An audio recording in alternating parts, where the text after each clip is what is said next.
राधा के लिए।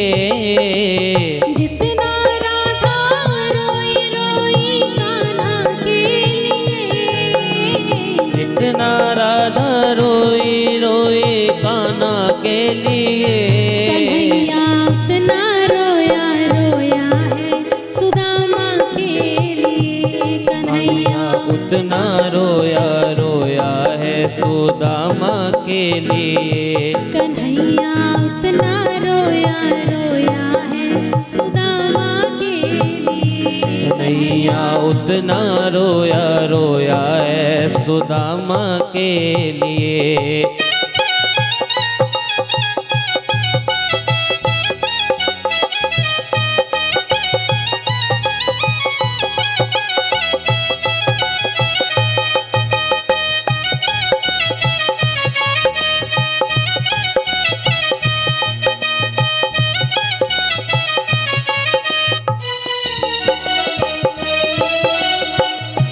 यार की हालत देखी उसकी हालत पे रोया।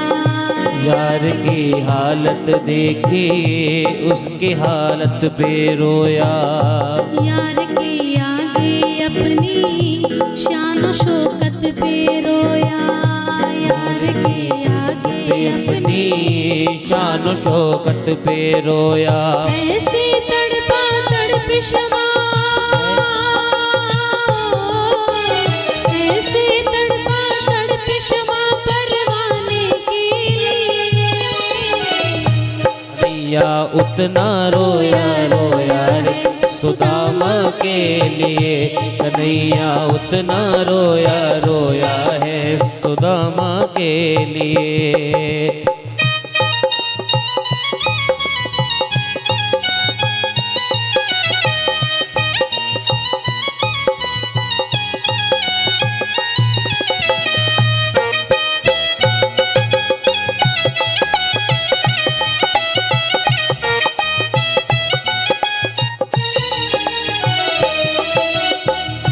पाँव के छाले देखे गोद दुख के मारे रोया। पाँव के छाले देखे तो दुख के मारे रोया। पाँव धोने की खातिर खुशी के मारे रोया। पाँव धोने के खातिर खुशी के मारे रोया। आंसू थे भर पाए, आंसू थे भर पाए अब तो जीने के लिए। कन्हैया उतना रोया रोया है सुदामा के लिए। कन्हैया उतना रोया रोया रे सुदामा के लिए।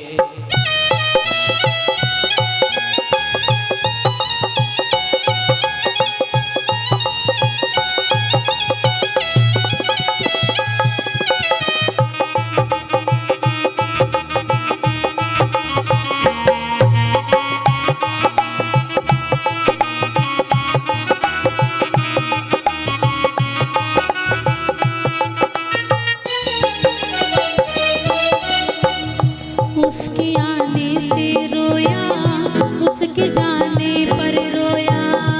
उसके आने से रोया उसके जाने पे रोया।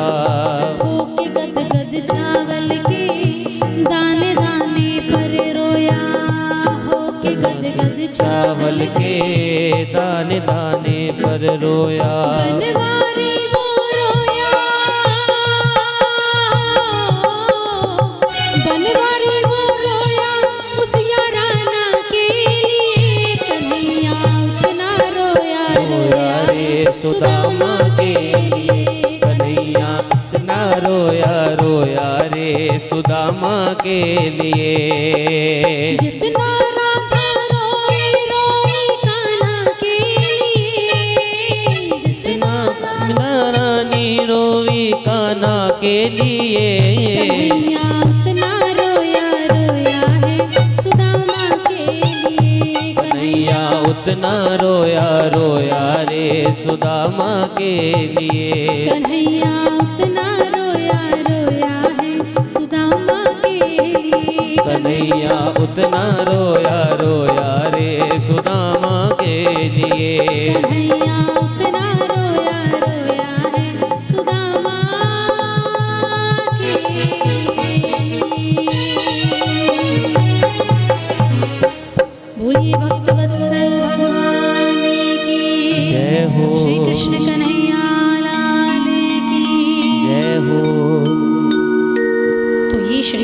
भागवत का बड़ा ही प्रेम से भरा हुआ सखा भाव, बंधु का भाव, मित्र का भाव, भगवान श्री कृष्ण और सुदामा।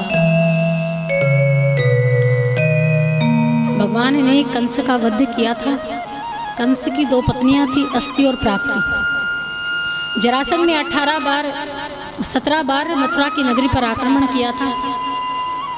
18वीं बार जब उन्होंने आक्रमण किया तो जिस पर्वत के सहारे द्वारिका नगरी बसी थी उसी पर्वत को भस्म कर दिया और ये प्रसन्न हो गया कि आज मैंने कृष्ण का वध कर दिया, क्योंकि वो कट्टर वैरी बन गया था विष्णु का, भगवान श्री कृष्ण का।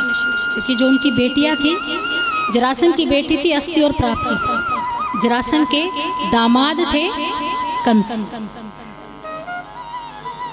तो आज जो उनको दुख हुआ था इसका बदला जरासंध ने सोचा कि आज मैंने ले लिया, लेकिन जरासंध की ये भूल थी, भ्रम था। पांडवों ने सभी राज्यों को जीत लिया था, लेकिन जरासंध के राजा को नहीं जीत पाए। जरासंध राजा को, उनके राज्य को वो जीत नहीं पाए, इसलिए राजस्व यज्ञ भी अधूरा रहा। उस यज्ञ के लिए ही, उस राजस्व यज्ञ को पूर्ण करने के लिए जरासंध राजा को जीतना जरूरी था। उधर जरासंध राजा को ये पता था कि ब्राह्मण के हाथों अगर हवन यज्ञ कर दिया जाए तो नारायण प्रसन्न हो जाते हैं, क्योंकि ब्राह्मण नारायण के मुखमंडल की शोभा है। और जब तक ब्राह्मण प्रसन्न नहीं होंगे तो नारायण भी प्रसन्न नहीं होंगे। तब ब्राह्मणों को इकट्ठा किया, पूरे नगर के ब्राह्मणों को एकत्रित किया और कहा कि ऐसा यज्ञ करो, ऐसा यज्ञ करो कि जब पांडवों के साथ मेरा युद्ध हो तो मेरी जीत संभव हो जाए।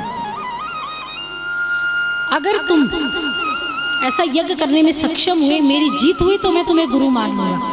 अगर हार गए तो मैं तुम्हारा सिर धड़ से अलग कर दूंगा। अब बेचारे ब्राह्मण तो फंस गए। अब ब्राह्मण रोते रोते बेचारे भगवान विष्णु के पास गए। भगवान विष्णु को पूरी कहानी बताई तो भगवान ने कहा कि उसका भी समय आएगा, लेकिन उसकी मृत्यु मेरे हाथों नहीं लिखी, उसकी मृत्यु भीम के हाथों लिखी। उधर पांडवों ने राष्ट्रीय यज्ञ प्रारंभ करने ही वाले थे, शुरुआत करने वाले थे। तब उन्होंने कहा कि किसी प्रथम स्वरूप में पूजा जाए। तब पांडवों ने कहा कि जब भगवान श्री कृष्ण हमारे साथ है तो किसी का सवाल उठता ही नहीं। भगवान को आमंत्रित किया, भगवान को लेकर आए। तब भगवान ने कहा कि यज्ञ को यही स्थगित कर दो, अभी यज्ञ प्रारंभ नहीं किया जा सकता। कारण पूछा तो बोलो महाराज, क्योंकि जरासंध अभी तक जिंदा है, जब तक उसकी मृत्यु नहीं होगी, उसके राज्य को अपने राज्य में नहीं मिलाया जाएगा, तब तक यज्ञ नहीं हो सकता। तो क्या करें? तब कहा कि भीम और अर्जुन तुम मेरे साथ चलो। भीम और अर्जुन को लेकर जरासंध के द्वार पर गए। भिक्षा के बहाने जरासंध राजा को बुलाया, क्योंकि वो ब्राह्मणों के अनन्य भक्त थे। भक्त किस लिए थे कि उनके द्वार पर अगर कोई मांगने आ जाता तो किसी को खाली हाथ नहीं भेजते थे। भले ही भगवान विष्णु से कट्टर वैर बनाया उन्होंने था, लेकिन वो स्वयं से ये भी चाहते थे कि जो मेरी मृत्यु है वो भगवान के हाथों, क्योंकि जिसकी मृत्यु भगवान के हाथों हुई है वो फिर सीधे भगवान के धाम जाता है, न स्वर्ग देखता न नरक देखता, जो इन 84 लाख योनियों के भटकाव से मुक्त हो जाता है। लेकिन भगवान ने जरासंध को ये सौभाग्य नहीं दिया। 2 नरसंहार सबसे ज्यादा विख्यात हैं, एक महाभारत का और एक जरासंध का। जरासंध भी अपनी प्रजा पर बड़ा अत्याचार करता था, स्त्रियों पर अत्याचार करता था। तो पृथ्वी जरासंध के उस प्रहार से भी बोझ से दब गई थी, जिसके कारण पृथ्वी ने दोबारा से भगवान को ये निमंत्रण दिया, आमंत्रित किया कि प्रभु आप आइए और जरासंध का वध कीजिए। अब कंस से तो मुक्त हो चुके हैं, अब जरासंध से भी मुक्ति दिलाइए। पांडवों को और अर्जुन को द्वार पर लेकर गए और भिक्षा मांगी। तब जरासंध को कहा कि हमें तुमसे युद्ध करना है। जरासंध ने कहा कि मैं तुमसे युद्ध करना नहीं चाहता। भगवान ने कहा मैं तुमसे युद्ध नहीं करूंगा, भीम तुमसे युद्ध करेंगे। तो करो। जरासंध को इतना अभिमान था अपनी भुजाओं पर, अपने बल पर, कि वो युद्ध के लिए तत्पर रहते थे। भीम के साथ उनका 27 दिन तक मल्लयुद्ध चला। 28वां दिन आया, लेकिन जरासंध की मृत्यु नहीं हुई। क्यों नहीं हुई? जरासंध ब्रदर्थ नाम के राजा के पुत्र थे। उनकी 2 पत्नियां थी, उनको संतान नहीं थी और संतान प्राप्ति के लिए संतों ने उन्हें एक फल दिया था और संत को ये नहीं पता था कि इसकी 2 पत्नियां हैं। तो ब्रदर्थ राजा ने क्या किया, उस फल को आधा आधा अपनी रानियों को खिला दिया। जैसे सेब होता है उसको काट कर आधा हिस्सा एक रानी को, आधा हिस्सा दूसरी रानी को। 9 महीने के पश्चात जब उन रानी गर्भवती हुई, जब संतान उत्पत्ति हुई, तो संतान के रूप में उनको शरीर भी प्राप्त हुए आधे आधे। तो राजा डर गए कि ऐसी संतान हुई, ये तो राक्षस प्रवृत्ति की संतान हो गई। तो ब्रहदर्थ राजा ने उन शवों को रात को जंगल में फेंकवा दिया। तो वहां पर रात को भटकती हुई एक जरा राक्षसी आती, उन शवों को देखती है, उन शवों का संग कर देती है, यानी उन दोनों भागों को जोड़ देती है। जरा नामक राक्षसी ने दोनों हिस्सों का संग किया, जिससे उस बच्चे का नाम पड़ा जरासंध। दाएं बाएं करते तो कुछ प्रभाव नहीं होता, लेकिन उनके बीच का हिस्सा कमजोर था। अगर बीच के हिस्से को कोई नुकसान पहुंचाया जाता तब जरासंध की मृत्यु होती। भगवान इस लीला को जानते थे।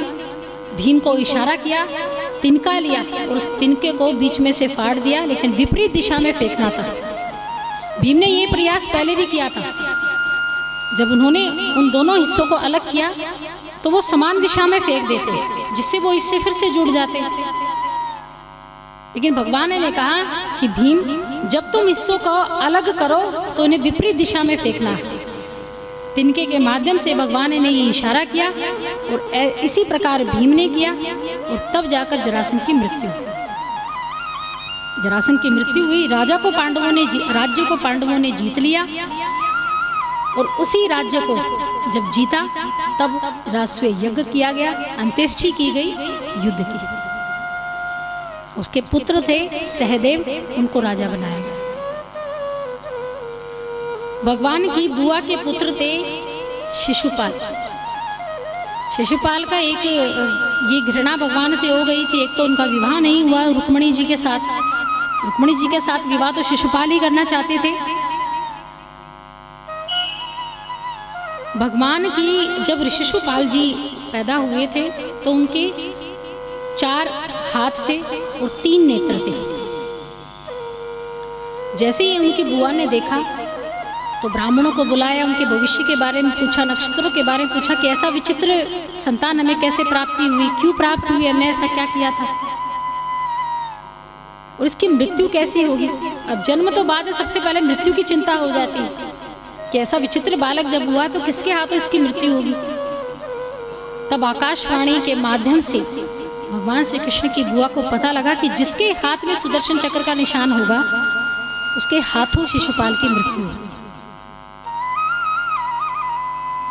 अब जब भी भगवान सभा में अगर कोई आता, राजा से मिलने आता, उनकी बुआ से मिलने आता, तो वो सबकी गोद में अपने पुत्र को दे देती थी।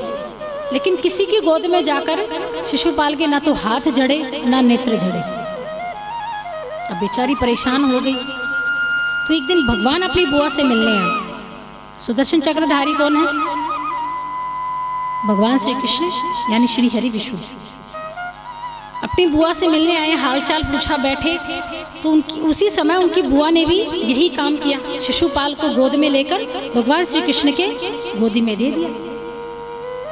और घटना घटित क्या हुई कि जैसे ही शिशुपाल भगवान की गोद में गए, उनके दोनों हाथ जड़ गए, उनका एक नेत्र झड़ गया। लेकिन साधारण बच्चे हो गए, साधारण बालक हो गए। तब भगवान की बुआ को पता लगा। कृष्ण को कहा, कृष्ण मैं तुमसे कुछ बात करना चाहती हूँ। हाँ बोलो बुआ। मैं जानती हूँ मेरे पुत्र की हत्या तुम्हारे हाथों है। तुम मुझे वचन दो कि मेरे पुत्र को जीवन दान मिल जाए। कहा बुआ, मृत्यु अपरिहार्य है, उसे कोई टाल नहीं सकता। जो जहां मरेगा, जिस समय मरेगा, जिस दिन मरेगा, ये तय है। इसमें मैं कुछ नहीं कर सकता, मुझे क्षमा करो, ये मेरे हाथ में नहीं। लेकिन हाँ, मैं शिशुपाल को एक वरदान दे सकता हूँ। मैं जानता हूं ये मेरा कट्टर वैरी होगा, मेरा शत्रु होगा। और कहते हैं कि मित्र से ज्यादा शत्रु का चिंतन ज्यादा होता है। शत्रु को हम मरते दम तक याद रखते हैं, जो अपना बुरा करता है, जो हमारे साथ गलत करता है, उसे हम कभी जिंदगी में नहीं भूल पाते। भले ही याददाश्त कम हो जाए, मित्र को भूल जाए, घर परिवार को, रिश्तेदारों को भूल जाए, लेकिन शत्रु को नहीं भूल सकते। वो हमेशा जबान पर रहेगा। मैं शिशुपाल को एक वरदान दे सकता हूँ कि वो मुझे 100 गालियाँ दे, मुझे मंजूर। मेरे बारे में भला बुरा कहे, मुझे मंजूर। लेकिन जिस दिन भी 100 गालियों से ऊपर गाली हो गई, मैं शिशुपाल को माफ नहीं करूँगा। भगवान की बुआ ने वचन दिया कि वो आपको कभी गलत शब्द नहीं कहेगा। शिशुपाल बड़े हुए, रुक्मिणी जी के साथ जो उनकी घटना घटित हुई थी, विवाह नहीं हुआ, तब से भगवान के वो शत्रु बन गए। और नियम ऐसा बना लिया कि प्रतिदिन भगवान को 100 गालियां देने लगे। बिस्तर से उठते तो सबसे पहले भगवान को 100 गालियां देते। लेकिन आज सभा में जब भगवान विराजमान थे, धृतराष्ट्र थे, भीष्म पितामह, द्रौपदी, कुंती, सब आज सभा में विराजमान है। तो शिशुपाल आया, दुख था, कष्ट था। आज पूरी सभा में वो बाणों के तीर आज शिशुपाल ने चलाए। 100 गालियां भगवान को दी, लेकिन 100 गालियों से उपरांत एक गाली और भगवान को दे दी। तब भगवान